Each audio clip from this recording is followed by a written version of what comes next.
Guys, welcome back to my YouTube channel artist sir official. इस video में 10th class के science के ऐसे प्रश्न ऑब्जेक्टिव लेकर आए हैं जिसमें कि आपको 40 का भी आंसर मालूम होगा तो आपको 450 नंबर कोई नहीं ले जा सकता। तो चलिए बिना टाइम पास किए हुए वीडियो को स्टार्ट करते हैं। तो आपका सबसे पहला नंबर क्वेश्चन है, जब पश्चिम की ओर प्रक्षेपित कोई धनावेश कण अल्फा कण किसी चुंबकीय क्षेत्र द्वारा उत्तर की ओर विक्षेपित हो जाता है तो चुंबकीय क्षेत्र क्या कहलाता होती है? दक्षिण की ओर होती है या फिर पूर्व की ओर होती है या फिर अधोमुखी होती है या फिर उपमुखी होती है? तो आपका डी ऑप्शन सही है, ऊपरी मुखी। उसके बाद ये 2 नंबर में हमारे घरों में जो विद्युत आपूर्ति की जाती है वह 220 वोल्ट पर दृश्य धारा होती है या फिर 12 वोल्ट पर दृश्य धारा होती है या फिर 220 वोल्ट पर दृश्य धारा होती है या फिर 12 वोल्ट पर प्रत्यावर्ती धारा होती है? तो आपका सी ऑप्शन सही है, 220 पर प्रत्याशी धारा होती है। उसके बाद आ जाइए 3 नंबर में गर्म जल प्राप्त करने के लिए हम सौर जल तापक का उपयोग किस दिन नहीं कर सकते? धूप वाले दिन नहीं कर सकते या फिर बादल वाले दिन नहीं कर सकते या फिर गर्म दिन नहीं कर सकते या फिर इनमें से कोई नहीं? तो आपका बिना ऑप्शन सही हो जाएगा, बादल वाले दिन नहीं। हेलो गाइस, इसी बीच वीडियो को आगे बढ़ाने से पहले आपसे एक रिक्वेस्ट करना चाहता हूं कि हमारे वीडियो पसंद है तो इसे लाइक कर लीजिए और कमेंट कीजिए और हमारे चैनल पे आप नए हो तो इसे सब्सक्राइब कर लीजिए। चलिए चैनल 4 नंबर क्वेश्चन देखते हैं। 4 नंबर निम्न में कौन सा ऊर्जा स्रोत सौर ऊर्जा से व्युत्पन्न नहीं है? भूतापीय ऊर्जा या फिर पवन ऊर्जा या फिर नाभिकीय ऊर्जा या फिर जैव मात्र? तो आपका सी ऑप्शन सही हो जाएगा, नाभिकीय ऊर्जा। उसके बाद आ जाइए 5 नंबर ऑस्टोमाटा के खुलने और बंद होने की क्रिया को कौन नियंत्रित करता है? द्वार कोशिका या फिर संचर कोशिका या फिर चालनी नालिका या फिर मूल रोम? तो आपका ये ऑप्शन सही है, द्वार कोशिका। उसके बाद आ जाइए 6 नंबर में निम्न में कौन वृक्क की रचनात्मक एवं क्रियात्मक इकाई है? ये ऑप्शन है न्यूरॉन, नेफ्रॉन या फिर ग्लोमेडुलस या फिर नीले? तो आपका बिना ऑप्शन सही है, नेफ्रॉन। उसके बाद आ जाइए 7 नंबर में है मानव का प्रमुख उत्सर्जी अंग निम्नलिखित में कौन है? वृक्क है या फिर रक्त है या फिर संवेद ग्रंथि है या फिर अग्नाशय है? तो आपका ए ऑप्शन सही हो जाएगा, वृक्क। उसके बाद आ जाइए 8 नंबर में एंड्रोजन क्या है? नर लिंग हार्मोन है या फिर मादा लिंग हार्मोन है या फिर पाचक रस है या फिर इनमें से सभी है? तो ये दोनों आपका सही आंसर हो जाएगा, इसीलिए इसका डी ऑप्शन सही है, इनमें से सही सभी। उसके बाद आ जाइए 9 नंबर में दर्पण के सामने किसी भी दूरी पर स्थित वस्तु का प्रतिबिंब सीधा प्रतीत होता है तो वह दर्पण केवल समतल होता है या फिर केवल अवतल होता है या फिर केवल उत्तल होता है या तो समतल अथवा उत्तल? तो आपका डी ऑप्शन सही है। उसके बाद आ जाइए 10 नंबर में किसी कार का अग्रदीप में प्रयुक्त दर्पण निम्नलिखित में कौन होता है? अवतल दर्पण होता है या फिर उत्तल दर्पण होता है या फिर समतल दर्पण होता है या फिर समतल या उत्तल दर्पण होता है? तो आपका ए ऑप्शन सही है, अवतल दर्पण। उसके बाद आ जाइए 11 में है आपका निम्नलिखित में किसका अपवर्तनांक सबसे अधिक होता है? वायु का या फिर बर्फ का या फिर कांच का या फिर हीरा का? तो आपका डी ऑप्शन सही है, हीरा का। उसके बाद आ जाइए 12 में निम्नलिखित में से किस लेंस को अभिसारी लेंस कहते हैं? उत्तल लेंस को या फिर अवतल लेंस को या फिर उत्तल एवं अवतल लेंस दोनों को या फिर बाइफोकल्स लेंस को? तो आपका ए ऑप्शन सही है, उत्तल लेंस को। उसके बाद आ जाइए 13 में आधुनिक आवर्तन नियम के अनुसार तत्वों के गुण धर्म निम्नलिखित में किसका आवर्तन फलन होता है? परमाणु द्रव्यमानों के या फिर परमाणु संख्याओं के या फिर परमाणु आकार के या फिर घनत्व के? तो आपका बिना ऑप्शन सही है, परमाणु संख्या के। उसके बाद आ जाइए 14 में है आधुनिक आवर्तक सारणी की क्षैतिज कतारें निम्नलिखित में क्या कहलाती है? आवर्त कहलाते हैं या फिर समूह कहलाते हैं या फिर कोष कहलाते हैं या फिर इनमें से कोई नहीं कहलाता? तो आपका ये ऑप्शन सही है, आवर्त कहलाता है। उसके बाद आ जाइए 15 में लोहे के फ्राइंग पैन के जंग से बचाने के लिए निम्न में से कौन सी विधि उपयुक्त की जाती है? ग्रीज लगाकर या फिर पेंट लगाकर या फिर जिंक की परत चढ़ाकर या फिर इनमें से सभी? तो आपका सीना ऑप्शन सही है, जिंक की परत चढ़ाकर। उसके बाद आ जाइए 16 में निम्नलिखित में किस धातु को चाकू से आसानी से काटा जा सकता है?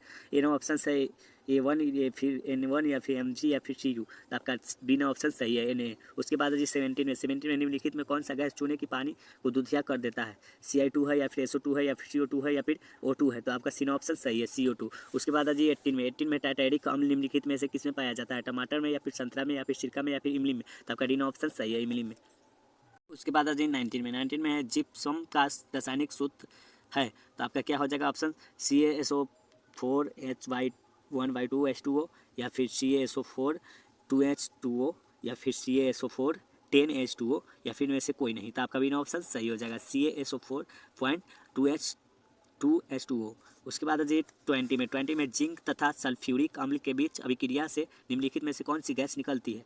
O2 निकलती है या फिर CO2 निकलती है या फिर H2 निकलती है या फिर N2 निकलती है? तो आपका सी ऑप्शन सही है, H2। उसके बाद आ जाइए 21 में विद्युत प्रतिरोधकता का इकाई मात्रक होता है? ओम होता है या फिर ओम मीटर होता है या फिर वोल्ट मीटर होता है या फिर ओम मीटर होता है? तो आपका ए ऑप्शन सही है, ओम। उसके बाद जी 22 में निम्नलिखित में से कौन विद्युत का सबसे अच्छा चालक है? चांदी है या फिर लोहा है या फिर नाइक्रोम है या फिर रबड़ है? तो आपका ए ऑप्शन सही हो जाएगा, चांदी।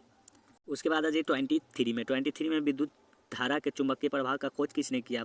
फैराडे ने किया या फिर आइंस्टाइन ने किया या फिर एम्पियर ने किया या फिर वोल्ट ने किया, तो आपका बिना ऑप्शन सही हो जाएगा आइंस्टाइन ने किया। उसके बाद आ जाइए 24 में विद्युत मोटर परिवर्तन करता है यांत्रिक ऊर्जा को विद्युत ऊर्जा में या फिर रासायनिक ऊर्जा को विद्युत ऊर्जा में या फिर विद्युत ऊर्जा को रासायनिक ऊर्जा में या फिर विद्युत ऊर्जा को यांत्रिक ऊर्जा में, आपका डी नंबर ऑप्शन सही हो जाएगा विद्युत ऊर्जा को यांत्रिक ऊर्जा में। उसके बाद आ जाइए 25 में अमीबा अपना भोजन कैसे पकड़ता है, स्पर्शक के द्वारा पकड़ता है या फिर जीभ के द्वारा या फिर कुटपाथ के द्वारा या फिर मुंह के द्वारा, तो आपका सी ऑप्शन सही हो जाएगा कुटपाथ के द्वारा।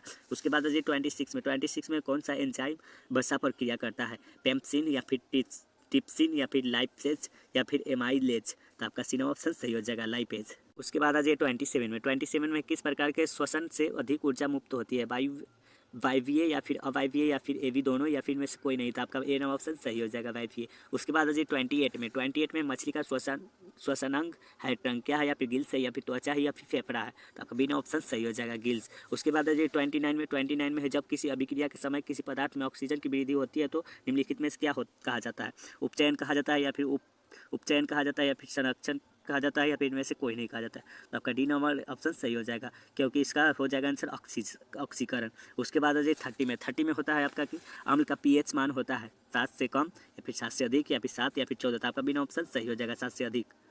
उसके बाद आ जाइए 31 में धोने का सोडा का आणविक सूत्र है, आपका ए नंबर ऑप्शन से है, बी नंबर ऑप्शन से है और सी नंबर ऑप्शन से है और डी नंबर ऑप्शन से है, तो आपका ए नंबर ऑप्शन सही हो जाएगा Na2CO3। उसके बाद आ जाइए 32 में मधुमक्खी का डंक एक अम्ल छोड़ता है जिसके कारण दर्द एवं जलन का अनुभव होता है, यह अम्ल है कौन सा अम्ल है, मेथेनाइक अम्ल है या फिर एथेनाइक अम्ल है या फिर एस्ट्रिक अम्ल है या फिर ऑक्सेलिक अम्ल है, तो आपका ए नंबर ऑप्शन सही हो जाएगा मेथेनाइक अम्ल। उसके बाद आ जाइए 33 में निम्नलिखित में कौन उबाइलिंग है, केंचुआ है या फिर मेढक है या फिर मछली है या फिर कछुआ है, तो आपका ए नंबर ऑप्शन सही हो जाएगा केंचुआ।